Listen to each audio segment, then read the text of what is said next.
Hey everybody, HITMONLEE here, and as a lot of you will know, I finished off doing my top 10 favorite Pokemon of each of the 18 types that kind of took a year gap in the middle, and now I know a lot of you are wondering, well, what's next? Well, I figured since Pokemon Sword and Shield comes out today, so I've got a whole heap of new Pokemon to discover, why don't I spend the next few weeks going through each of the different Pokemon regions and listing my favorite Pokemon from those regions. And what this will do is it will give me time to get to know the Pokemon that are in the Galar region while I play Pokemon Sword and Shield, which, when this video goes live, I'll be streaming right now, so go check it out. So then once we've got through the first 7 Pokemon regions, I'll be able to make informed decisions on which Galar Pokemon are my favorite when we get to my top 10 Galar Pokemon. Simple, right? Before we get into the list, of course, let's do a simple like goal. Let's aim for like 500 since it's the first episode of what will be a new ongoing series. Of course, hit subscribe if you're new so you don't miss any further installments. And of course, don't forget, use code ACE to save money on GFUEL.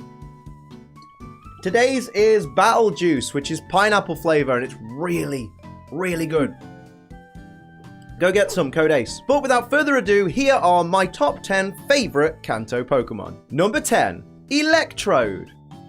Now stop it, I know what a lot of you are thinking already. I can hear you already. Electrode? Bloody Electrode? Why out of all the Kanto Pokemon has he chosen Electrode? I've chosen Electrode because I love it. I think it's such a great design. And I know, it's stupidly simple. It's literally a ball with the Pokeball colors and the most generic anime face I think I've ever seen in my life. And it's just so perfect. It somehow manages to be full of personality, incredibly fast as well, let's not forget, have some decent abilities, and just be a great Pokemon. Yet it's so stupidly simple, and I think that's what I love most about it, is it's so ridiculous. Nowadays, when people are like, oh, Pokemon's running out of ideas, I'm just like, dude, have you seen Electrode? A kid learning to draw a circle will put a face on it, and then they've made Electrode. Like, it's not difficult, and it's just there. Whenever it pops up in the anime, it's exploding and just being ridiculous, and it's always got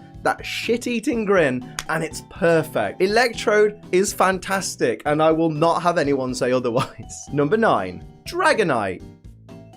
Now this is one a few of you can probably get a little bit more on board with, because it's Dragonite, because it's so cute, and it's so great, and it's got a fantastic ability in multi-scale, and it's really fun to use, and it's 4 times weak to ice. But we'll just ignore that, because 4 times weaknesses, they happen a lot. Everything I love is probably 4 times weak to something, although not Electrode, but ignore that. Dragonite. Dragonite's fantastic. Dragonite as well has so many cool appearances in the anime. Like, for example, when it's in Pokemon the first movie and it's literally being blocked by a freaking frying pan by Jessie. You've got Dragonite in Pokemon Generations hanging out with Lance and just blasting holes in walls for Lance to get in. Somehow explaining how he got in the Team Rocket hideout, even though we know that's not how he got in, because we watched him use the stairs in the game, but Dragonite just wanted to be a little bit extra in the anime. It's fantastic. There's all the jokes online that it's Charizard's derpy cousin, because it's orange and has wings with blue inside, and I get that. And also, it's shiny, whilst not a great shiny, isn't that terrible, but people still give it a lot of hate. So Dragonite has a bit of a bum rap sometimes, but I think at its core, a lot of us just really love this Pokemon, and I'm certainly one that does. Number 8, Aerodactyl. Number 7. Now see, that was a speed joke, because Aerodactyl is freaking fast, and when it's Mega Aerodactyl, it's even faster. This Pokemon has been a mainstay of my teams for so long because of how fast it is, and also how cool it looks. When it comes to fossil Pokemon, I imagine that a Pterodactyl was one of the first things on people's list. If anyone said, hey, they're making Pokemon based on fossils, I imagine people would go T-Rex, Stegosaurus, Triceratops, Pterodactyl. Easily. So Aerodactyl is already in the early conversations of fossil Pokemon, and boom, we got one in the first generation, and it's fantastic. It looks the part, it's got the giant jaws that could kill a man, it's got that intimidating look about it, and then obviously when it Mega Evolves, so that's technically not Kanto, that's more of a Kalos thing, it still looks incredibly scary, apart from the little extra facial hair for comedic value. And all round, there isn't a great deal I can say about this speed demon that really encapsulates just how much I appreciate it for what it is, what it does, and how cool it looks doing it. Number 7, SEAKING. This is another of those Pokemon where I know about 20 to 30, maybe to 50% of you are going, dude, what the hell is this list meant to be? Why have you picked a goldfish out of all the Pokemon? There are 151 Kanto Pokemon, and you've picked a ruddy goldfish. Yes, I have. Because of course I've picked Seaking, because my Seaking Rolo has absolutely dominated so many Pokemon when it really had no business doing so. Seaking, if used right, can be a fantastic Pokemon. Give it the Lightning Rod ability. It's immune to electric type attacks. It's only weak to grass at that point. Make it bulky. Give it Aqua Ring. Make it hold leftovers as well. Give it Protect. And then you've still got room for Waterfall, its signature move, because remember, Waterfall came from Seaking. You're welcome, everybody else, Seaking says. Those last 2 slots can be reserved for either Poison Jab or Mega Horn, something like that. Mega Horn Seaking took down a Deoxys and a Mewtwo back in the day. Honestly, I love this thing. And the more you use a Pokemon and the more you experience success and fun with it, the more you don't worry so much about its looks. Like, yes, it's just a goldfish, but I quite like goldfish. It kind of looks a bit like a type of Shabunkin, and I quite like Shabunkins, so I'm quite happy with how Seaking looks. Its shiny's crap, I'll give you that. That is a minus on the Seaking scale. But that being said, I still love me some Seaking. Rolo, my Seaking, no matter what generation it is, will always have an absolute place at the top of my Pokemon monarchy. By the way, King Rolo t-shirts are available in my store, link in the description. Number 6, Hitmonlee.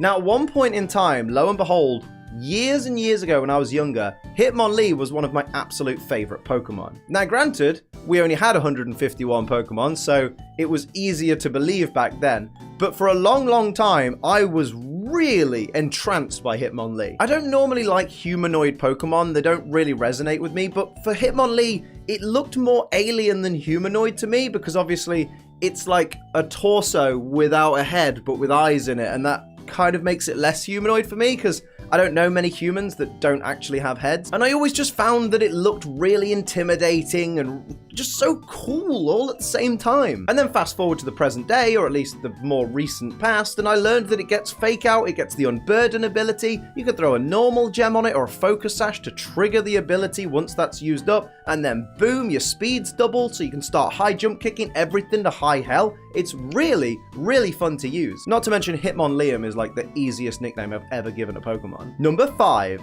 Lapras. I don't think I've ever really spoke to anybody that said, well, no, I just really don't like Lapras. I think Lapras is a terrible design, and I think it's a rubbish Pokemon. Like, never ever. I mean, by all means, if you're one of those people, let me know in the comments, because, like, you're like a unicorn. You're really, really rare. I've certainly been in love with Lapras since the moment I saw it in the anime. A lot of my Gen 1 favorites come from nostalgia, they come from the anime, because of course they do. I was 11 years old when these games came out. So of course back then I'm going to resonate to these Pokemon much more than I would do, you know, knowing more about them when I'm older and knowing how to really critique a Pokemon back then. But Lapras is actually really, really good. Like, aside from the nostalgia of seeing it in the anime all the time, hearing its cries, thinking it's really cute, and seeing it as a really useful Pokemon to get around on, finding out the competitive side of this Pokemon is actually really, really interesting. Like, this Pokemon can be built in a couple of ways and isn't just your generic, oh wow, there's Lapras, we know how that's gonna work out. Like, I always thought Lapras was the typical bulky Pokemon, you know, high defense, special defense, whatever. But then of course I've had the chance to experiment with using like a physical attacking Lapras rather than investing in bulk, and then using like Dragon Dance, which I didn't even know it could learn, but somehow, Kel Surprise, it can learn Dragon Dance, and just having so much fun and success beating people with a Pokemon that they probably knew could beat them in some ways, but not in the ways that they were experiencing from me. And I thought that's really, really cool. I know I'm not the only person to use that strategy, but it was amazing to me to know that Lapras wasn't so cut and dry. And I really like that about that Pokemon. It gives that Pokemon added versatility and just makes me just love it even more. Number 4, Lickitung.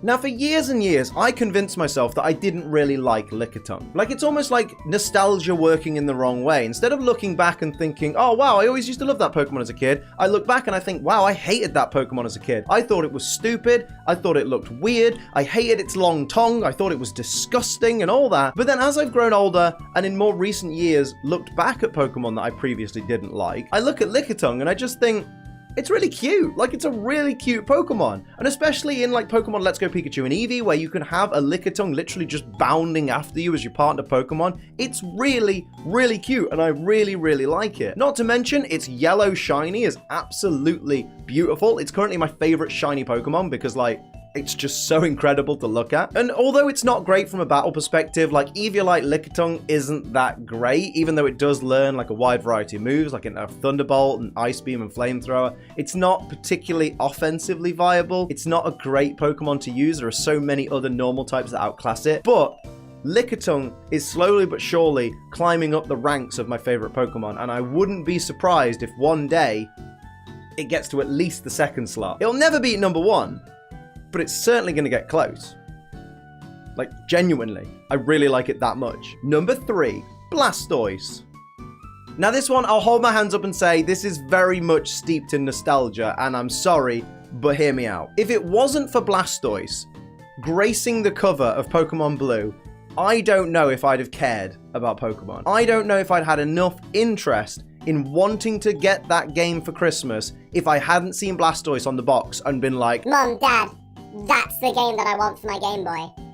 If you get me any Game Boy game for Christmas, get me that one right there with the big turtle, with the blue turtle, with the big cannons on its back. I want to know what that's about. I've seen it in Pokemon. I know I like Pokemon, but that makes me want that game. And here we are literally 20 years later. Like, this Christmas will be the 20th anniversary of the day I got Pokemon Blue. So that's pretty cool. And it's all thanks to Blastoise for making me take that first step. And of course, let's remember, I went from a Squirtle to a Blastoise before we'd even had Christmas dinner on Christmas Day 1999, and I'm very glad I did. I had such a great Pokemon. I know that would have been my Pokemon that kind of aced the Pokemon League for me, because that's how everyone plays their first Pokemon game, because they don't really know what they're doing, so they just use their starter and Blastoise. Yeah? Bad joke? Yes, it was. But nostalgia aside, Blastoise is a fantastic Pokemon to use in battle as well. Whether you're using it in its regular form, whether you're using it in its Mega form, it's just all round a wonderful Pokemon to behold. And whenever it pops up in the anime with that really deep, I can't do it. I can't do the Blastoise impression. Soz. But when it pops up in the anime with that voice and just with that cool look, because it always looks so much cooler in the anime than it like ever does anywhere else. It's just wonderful. I love episodes of the anime that feature a Blastoise because they're always really fun to watch. So Blastoise, well done, mate. Number 3 you are. Number 2, Gyarados.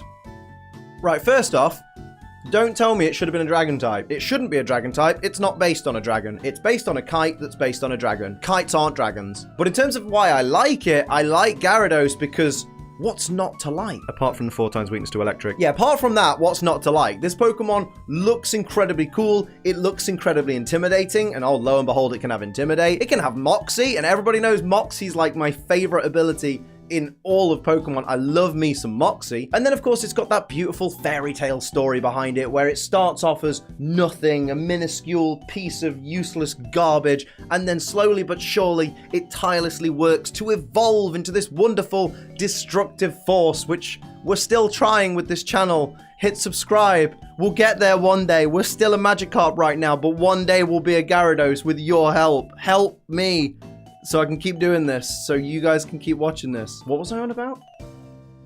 Gyarados. Gyarados is amazing. I love it. I mean, it's blue as well. I've noticed like a lot of these Pokemon, apart from Lickitung, everything in the top 5 so far has been blue, apart from Lickitung, because I like blue stuff, I suppose. Gyarados is just one of those Pokemon where if I'm thinking of my favorite Pokemon from Kanto, I just automatically think of number 1 from this list, but also Gyarados. Like, it's always like number 1 and then number 2, Gyarados. Always, just automatically how I think now, because that's the way it should be. It's a great Pokemon. It's a fantastic Pokemon. It's a scary Pokemon. It's a cool Pokemon. It's Gyarados. What more do I need to say? And number 1, Poliwhirl.